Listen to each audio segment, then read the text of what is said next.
Dear future generations, I think I speak for the rest of us when I say, sorry. Sorry we left you with our mess of a planet. Sorry that we were too caught up in our own doings to do something. Sorry we listened to people who made excuses to do nothing.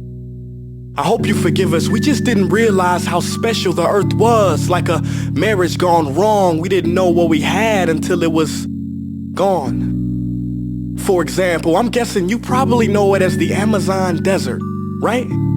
Well, believe it or not, it was once called the Amazon rainforest, and there were billions of trees there, all of them gorgeous. And oh, you don't know much about trees, do you?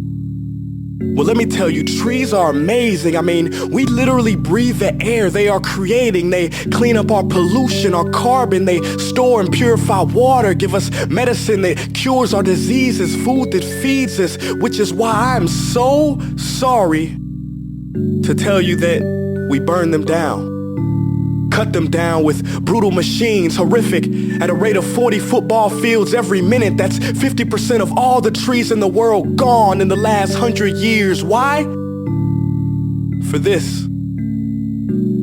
And that wouldn't make me so sad if it weren't so many pictures of leaves on it.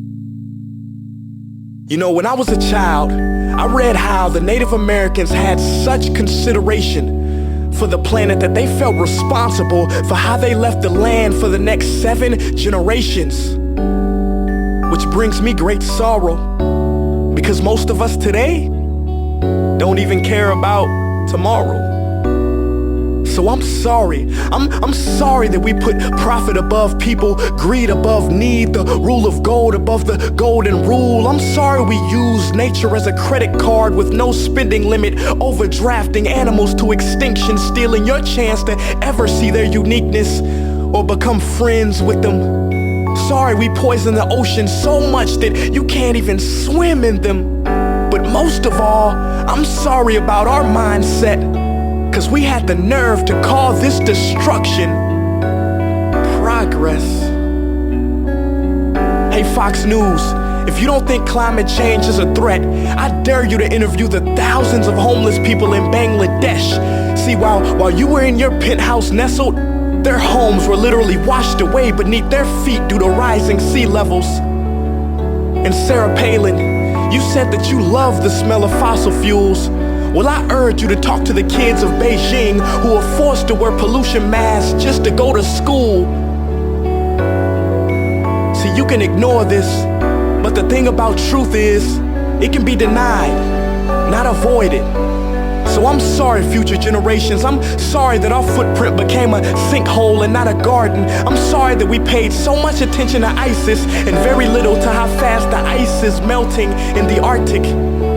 I'm sorry we doomed you, and I'm sorry we couldn't find another planet in time to move to.